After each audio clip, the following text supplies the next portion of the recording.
నమస్కారం వార్తలకు స్వాగతం. ముందుగా ముఖ్యాంశాలు.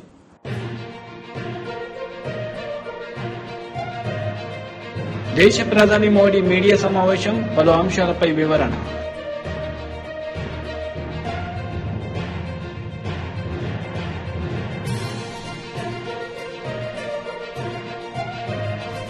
జార్ఖండ్ సీఎంతో కలిసి ఢిల్లీ సీఎం అరవింద్ కేజ్రీవాల్ మీడియా సమావేశం, ప్రధాని మోడీపై fire.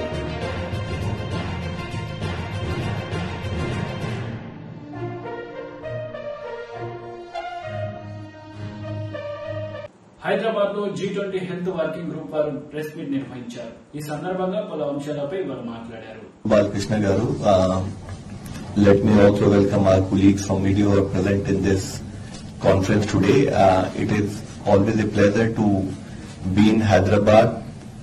I do not know if people would know that I am an officer of Andhra cadre and worked in United Andhra for a period of 20 years before I had shifted to Delhi. And coming back here is always a sense of coming back to home. So that is one point I wanted to highlight, and once again welcome all of you. Second very important and critical point I would like to submit to all the friends who are present here is our sincere thanks and appreciation to the media of the country. Dear colleagues, we are all aware that presently COVID-19 is not a public health emergency of international concern. It is not technically a pandemic. But we are also aware that we had 3 years of continuous challenge which not only India but across the globe we all encountered. So many lives were lost, so many challenges were faced. And it is on those challenges when the media of this country stood up and ensured that the right messages go to community. We are all aware again that when it comes to managing any infectious disease, it is the community involvement which is the most crucial element, whether it is in terms of the COVID appropriate behavior so that the infection does not spread, to the fact that the management should follow the required protocol. So how did media of this country ensure effective engagement of community? I think this is a very classic example of all the pillars of democracy working together to save lives. So I really, on behalf of Ministry of Health, would like to seriously convey my kudos to all the colleagues who are present here for your exemplary work during those challenges which country was facing. Today, we have gathered here for a very specific discussion point, which is focused on our health working group meeting, which is being held as part of G20. Dear colleagues, I would just like to run you through what we are doing in this G20 meetings, what is the G20 focused on, and which is where we would expect your support and guidance in terms of taking the agenda forward. So just to highlight, we are all aware that 1st of December 2022, that is last year, there was a very historic milestone because India took over the responsibility of being the G20 presidency. The G20 presidency is taken over for a period of 1 year. And when we got the G20 presidency, Honorable Prime Minister of India has specifically envisioned that when G20 discussions take place, India should focus on inclusivity, should focus on being ambitious and action-oriented and decisive so that we really make a meaningful impact. BRS బహిరంగ సభకు MLC కవిత హాజరయ్యారు. ఈ సందర్భంగా BJP పాలనపై ఆమె మండిపడ్డారు. జై తెలంగాణ. అందరికీ పేరు పేరున హృదయపూర్వకంగా నా నమస్కారాలు. గౌరవనీయులు వేదిక మీద ఉన్నటువంటి స్థానిక శాసనసభ్యులు అన్న జాజల సురేందర్ గారికి, అక్క జెడ్పీ చైర్పర్సన్ గారు దఫేదార్ శోభ గారికి, అదేవిధంగా పరిపాలనాధికారి గారు జితేష్ పటేల్ గారికి, జాయింట్ కలెక్టర్ గారు పేరు మర్చిపోయిన బ్రదర్ శివేంద్ర గారికి, అట్లానే మా అన్న ముజీబ్ అన్న ఉర్దూ అకాడమీ చైర్పర్సన్ గారు వారికి, అట్లానే వేదిక మీద ఉన్నటువంటి స్థానిక ఎంపీపీ గారు అనసూయమ్మ గారికి, జెడ్పీటీసీ, అదేవిధంగా ఇప్పటివరకు పాటలు పాడి మనల్ని అలరించినటువంటి అన్న నరసింహులు గారికి, అట్లానే జెడ్పీ కోఆప్షన్ సయ్యద్ మొహియుద్దీన్ గారికి, స్థానిక సర్పంచ్ గారు మడిపెద్ది కవిత గారికి, స్థానిక ఎంపీటీసీ గారు సుజాత బాపురెడ్డి గారికి, రైతు బంధు మండల అధ్యక్షులు గారు అన్న భూమారెడ్డన్న గారికి, స్థానిక గ్రామ శాఖ అధ్యక్షులు సోదరులు నర్సారెడ్డి గారికి, మాజీ ఎంపీటీసీ గారు 2001 నుంచి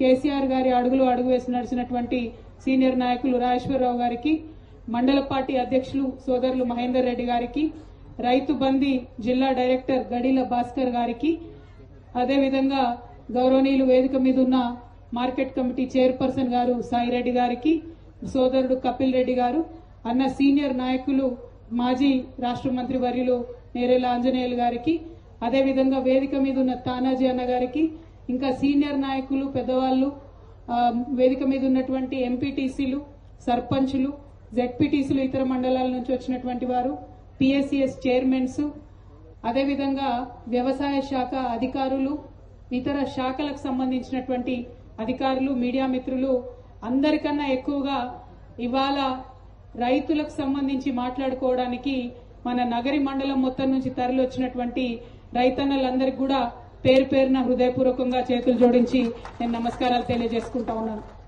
మనందరం కూడా ఇక్కడ కలుసుకోవడం, ఇవాళ తెలంగాణ రాష్ట్రం ఏర్పడి నిన్న జూన్ 2 నుంచి 2వ తారీఖు వరకు 9 ఏళ్లు నిండినాయి. మనకు 9 ఏళ్లు నిండి 10వ సంవత్సరంలో మనం అడుగుపెట్టడం జరిగింది. అంటే ఈ 9 ఏళ్లలో తెలంగాణ రాష్ట్రంలో మనం ఏమేం చేసుకున్నాం, ఇంకా ముందు చేసుకోవాల్సింది ఏంది అని ఒకసారి ఆలోచన చేసుకోవాలి. జనరల్ గా అడవులలో సింహాలు ఉంటాయి, మీకు అందరికీ తెలుసు కదా. సింహం మంచిగా ముందటికి నడుస్తూ ఉంటది, చాలా టీవీగా రాజసంగా నడుస్తుంటది. నడిచి ఒక్కసారి చాలా మంచిగా గంభీరంగా వెనక్కి తిరిగి చూసుకుంటది అన్నట్టు. ఇవాళ తెలంగాణ ప్రజలం కూడా సింహాలై కొట్లాడి రాష్ట్రాన్ని తెచ్చుకున్న ప్రజలం మనం. మొత్తం భారతదేశం రాజకీయ వ్యవస్థ తల వంచి మెడ వంచి మనం చట్టం పాస్ చేసుకొని రాష్ట్రం తెచ్చుకున్నటువంటి సింహాలం తెలంగాణ ప్రజలం.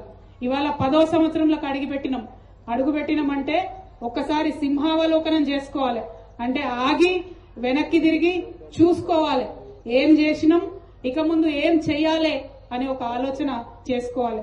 దానికోసమే గౌరవ ముఖ్యమంత్రి కేసీఆర్ గారు మరి 9 ఏళ్లు నిండినాయి.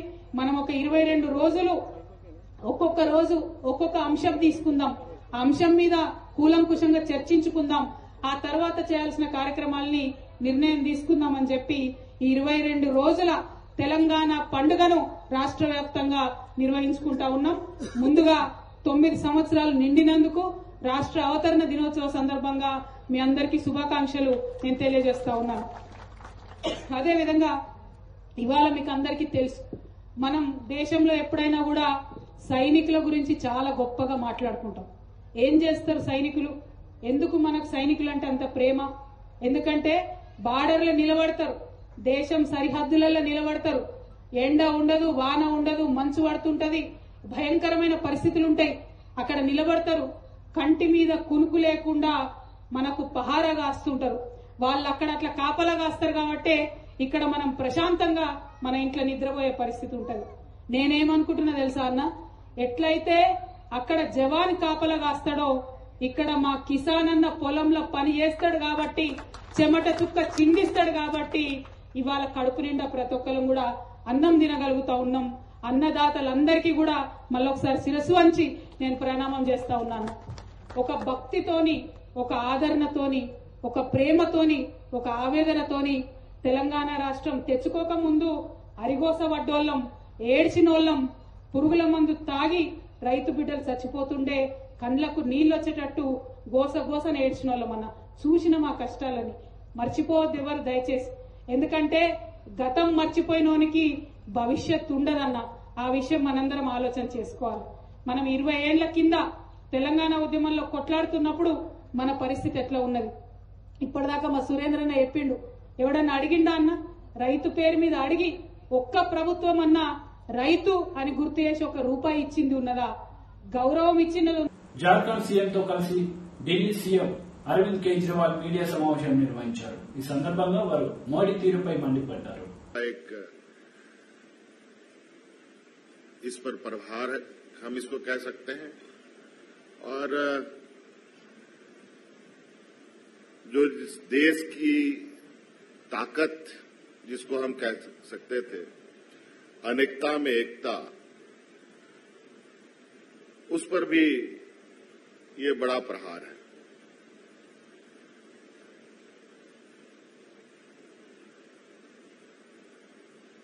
संघीय ढांचे की तो बात केंद्र सरकार करती है, लेकिन कार्य उसके बिल्कुल विपरीत होती है। आज बिल्कुल ये स्पष्ट रूप से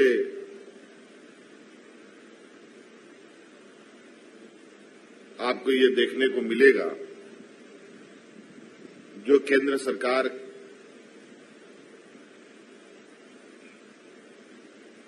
के सहयोगी सरकार नहीं है, उन सभी सरकारों की कमोवेश एक सी स्थिति है।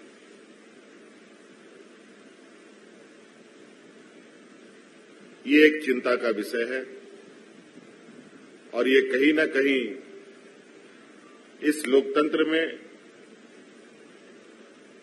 आम नागरिक और जनता की भी बहुत बड़ी भूमिका है। विधायक, सांसद, मंत्री, मुख्यमंत्री, प्रधानमंत्री, ये तो एक माध्यम है।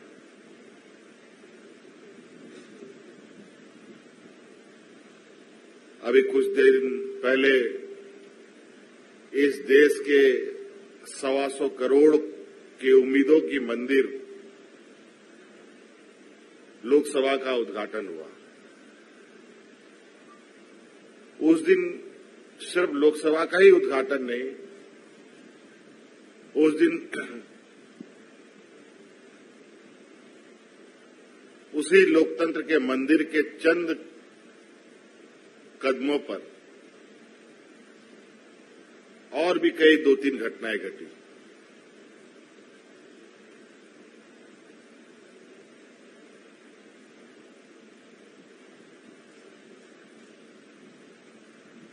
तो कहीं ना कहीं ये सिर्फ कुछ ना कुछ थोपते रहते हैं आए दिन। कभी कहते हैं हम आपका बजट सेशन नहीं होने देंगे, कभी कहते हैं हम आपके द्वारा काउंसिल ऑफ मिनिस्टर द्वारा पास किया हुआ भाषण नहीं पढ़ेंगे, हम अपनी मर्जी से पढ़ेंगे। तो देश में इलेक्टेड और सिलेक्टेड, अब लड़ाई ये है, लोकतंत्र में इलेक्टेड बड़ा होता है जनता, लेकिन ये सिलेक्टेड को आगे लेके आ रहे हैं। बीजेपी का एक ही तरीका है, अगर इलेक्शन में नहीं जीते तो बाई इलेक्शन से जीत जाओ, उनके बंदे तोड़ लो, बाद में बाई इलेक्शन करवा लो और कह दो कि जनता का ये फैसला है। सो आज झारखंड मुक्ति मोर्चा, जो कि पार्टी के नाम में ही मोर्चा लिखा हुआ है, ये आंदोलन से निकली हुई पार्टी है और हमारी पार्टी भी एक आंदोलन से निकली हुई पार्टी है। तो हम लोगों को एक और आंदोलन करना पड़ेगा। 140 करोड़ जनता देश की ये उम्मीद करती है कि आने वाले दिनों में अगर देश में लोकतंत्र को बचाना है, इलेक्शन को बचाना है, तो हमें आवाज उठानी पड़ेगी कि ऐसे फरमान जो केंद्र सरकार की तरफ से आते हैं, जो फेडरल स्ट्रक्चर को कमजोर करते हैं, उनके खिलाफ हम आवाज उठाएं एक होकर। आपस की लड़ाइयां, छोटी मोटी वैचारिक मतभेद चलते रहते हैं, लेकिन जब देश की बात हो तो हमें एक होना पड़ेगा। और मुझे खुशी इस बात की है कि हम जगह जगह गए और सभी लोग इस बात से सहमत हैं कि हम 140 में विपक्ष नहीं इसको कहते हैं, हम कहते हैं देशभक्त पार्टियां, देशभक्त लोगों को इकट्ठे होना पड़ेगा इस देश की डेमोक्रेसी को बचाने के लिए। जैसा कि माननीय हेमंत सोरेन जी ने कहा था कि बहुत कुर्बानियां देकर हमारे पुरखों ने इस देश को हमें लेकर दिया है, बहुत बड़ी बड़ी कुर्बानियां, शहीद आजम भगत सिंह से लेकर करतार सिंह सराभा से लेकर और चंद्रशेखर आजाद, सुभाष चंद्र बोस, बिरसा मुंडा जी, नाम गिनते थक जाओगे आप उन स्वतंत्रता सेनानियों के लिए जिन्होंने लड़ाइयां लड़ी, फिर देश मिला। ये किसी के बाप की जागीर नहीं है, लेकिन ये समझते हैं। केजरीवाल जी ने कहा इन्होंने 10 बजे रात को अध्यादेश क्यों जारी किया क्योंकि 5 बजे सुप्रीम कोर्ट में छुट्टियां हो गई थी। तो इन्होंने कहा छुट्टियां हो गई, अब 10 बजे अध्यादेश जारी कर दो। सुप्रीम कोर्ट उनको भी करेंगे, सबको सबके पास जाएंगे। और मैं समझता हूं कि ये लड़ाई केजरीवाल की लड़ाई नहीं है, ये लड़ाई केवल दिल्ली के लोगों की लड़ाई नहीं है। किसी भी राज्य के खिलाफ ऐसा अध्यादेश लाया जा सकता है। पूरे देश के अंदर हम देख रहे हैं कैसे गैर बीजेपी सरकारों को तोड़ के, मोड़ के, खरीद के गिराया जा रहा है। झारखंड के अंदर मैं हेमंत जी को बधाई देना चाहता हूं कि यहां भी उन्होंने कोशिश की इनकी सरकार तोड़ के गिराने की, लेकिन इन्होंने उनकी षड्यंत्र को असफल कर दिया। कहीं पे ये लोग एमएलए खरीद लेते हैं, इनके पास तो बहुत पैसा हो गया, एमएलए खरीद के सरकार गिरा देते हैं। कहीं पे ये लोग ईडी और सीबीआई के केस करके एमएलए तोड़ के सरकार गिरा देते हैं। दिल्ली में ना हमारे एमएलए बिके, ना हमारे एमएलए टूटे, तो वहां पे फिर ये ऑर्डिनेंस लाके हमारे को काम नहीं करने दे रहे। ये पूरे देश के अंदर जो चल रहा है ये अच्छा नहीं चल रहा। नहीं, ये किसी के भी साथ हो सकता है। जो लड़ाई है वहां पे वाईएसआर के पास 13 सीटें हैं और 9 सीटें बीजू जनता दल के पास है। दोनों एनडीए के साथ बराबर रहे हैं। वो लोग हर एक मुद्दे पे वहां समर्थन करते हैं। कैसे आपको समर्थन देंगे? 9 है, 13 नहीं है। उसके पास, उनके पास भी 9 है, उनके पास भी 9 है। तो मेरा, वो दोनों भी इम्पोर्टेंट है हमारे लिए। तो एक सीट इम्पोर्टेंट है। और मैं तो हर बीजेपी के सांसद को भी चिट्ठी लिखूंगा कि ये लड़ाई आपकी बीजेपी की पार्टी की नहीं लड़ाई है, ये लड़ाई देश की लड़ाई है, ये लड़ाई आजादी की लड़ाई है, हमारे देश के अंदर जनतंत्र को कायम रखने की लड़ाई है। और मेरा दिल कहता है ये बिल पास नहीं हो सकता संसद से। केजरीवाल जी, जिस तरह से कांग्रेस अब तक इस पर किसी भी समर्थन पे बात नहीं किया है और राज्यसभा में इस अध्यादेश को गिराने के लिए कांग्रेस की अहम भूमिका है, तो क्या कांग्रेस से बातचीत आगे बढ़ी है? बढ़ेगी, जरूर बढ़ेगी, क्यों नहीं बढ़ेगी। हमने उनको टाइम मांगा है और हमें जरूर उम्मीद है कि वो टाइम देंगे भी। और वो संसद के अंदर इस ऑर्डिनेंस को गिराने में, मतलब मैं सोच नहीं सकता कि कोई भी पार्टी इस अध्यादेश के पक्ष में कैसे वोट कर सकती है। और ये जैसे मैंने कहा, मेरी लड़ाई नहीं है, पूरा देश देख रहा है। पूरा देश देखेगा तो कांग्रेस को ये तय करना है कि वो जनतंत्र के साथ है, संविधान के साथ है, देश के 140 करोड़ लोगों के साथ है। దేశ ప్రధాని మోడీ మీడియా సమావేశం నిర్వహించారు. ఈ సందర్భంగా పలు అంశాలపై వారు మాట్లాడారు. Australia, from the bottom of my heart, for a warm reception and respect extended to me and my delegation. मेरे मित्र पीएम अल्बनीजी की भारत यात्रा के 2 महीने के भीतर मेरे यहाँ आना हुआ है। पिछले 1 साल में यह हमारी 6ठी मुलाकात है। यह हमारे व्यापक संबंधों की गहराई, हमारे विचारों में गवर्नेंस तथा हमारे सहयोग की मैच्योरिटी को दर्शाता है। अगर क्रिकेट की भाषा में मैं कहूं तो हमारे संबंध T20 मोड में आ गए हैं। I'm visiting Australia within 2 months of the visit of my friend Prime Minister Albanese to India. This is our 6th meeting in the past 1 year. This reflects a depth in our comprehensive relations, convergence in our views, and the maturity of our ties. In the language of cricket, our ties have entered the T20 mode. Excellency, जैसा आपने कल कहा था, हमारे लोकतांत्रिक मूल्य हमारे संबंधों का मूल आधार है। हमारे संबंध आपसी विश्वास और सम्मान पर आधारित है।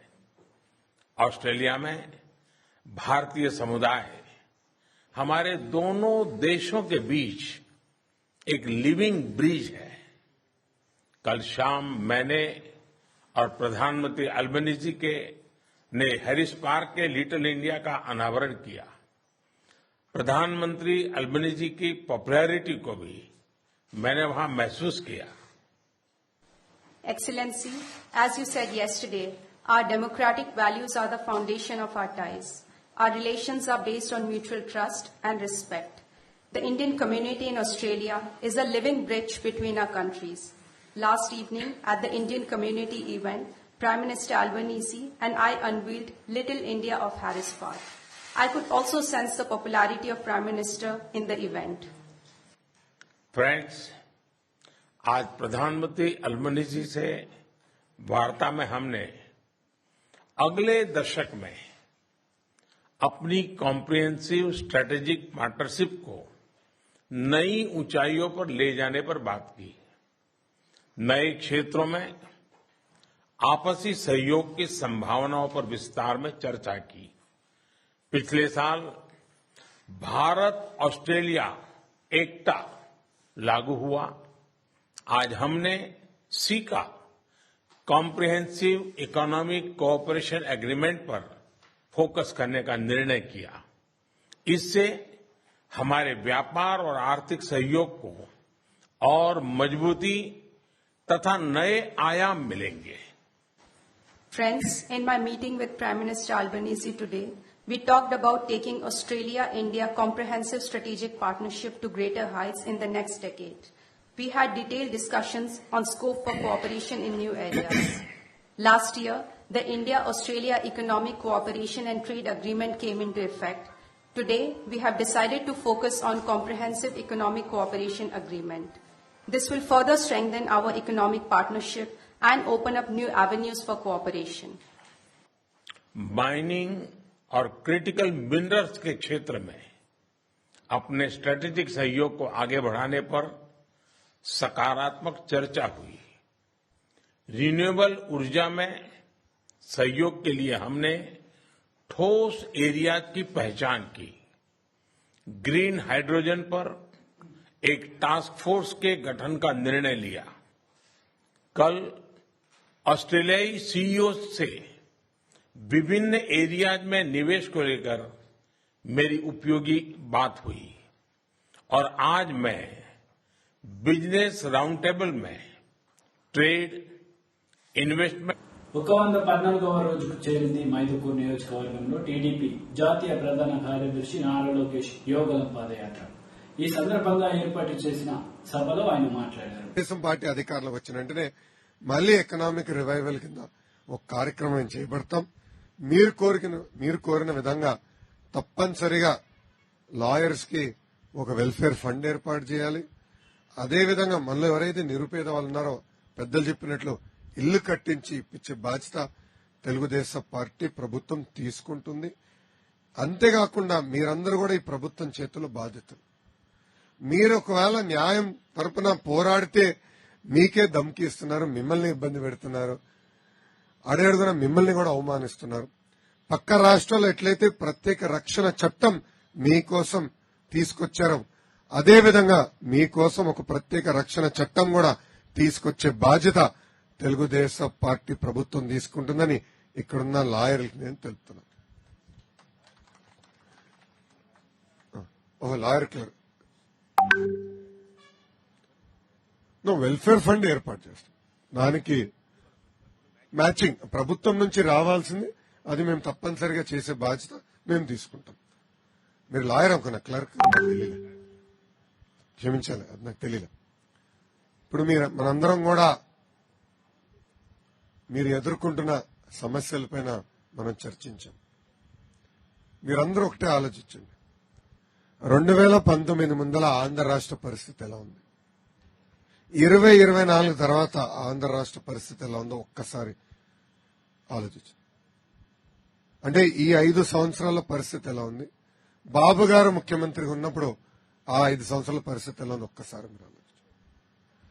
గతంలో ఏనాడు లాయర్లపైన దాడి జరగల, ఏనాడు కాలేజ్ యజమాని ఇబ్బంది పడలా, ఏనాడు ప్రైవేట్ టీచర్లు ఇబ్బందులు ఎదుర్కోలే. వార్తలు ముగించే ముందు ముఖ్యాంశాలు మరోసారి.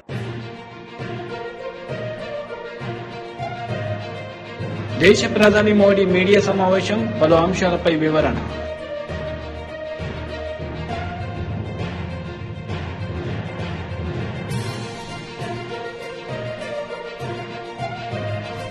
జార్ఖండ్ సీఎంతో కలిసి ఢిల్లీ సీఎం అరవింద్ కేజ్రీవాల్ మీడియా సమావేశం, ప్రధాని మోడీపై ఫైర్.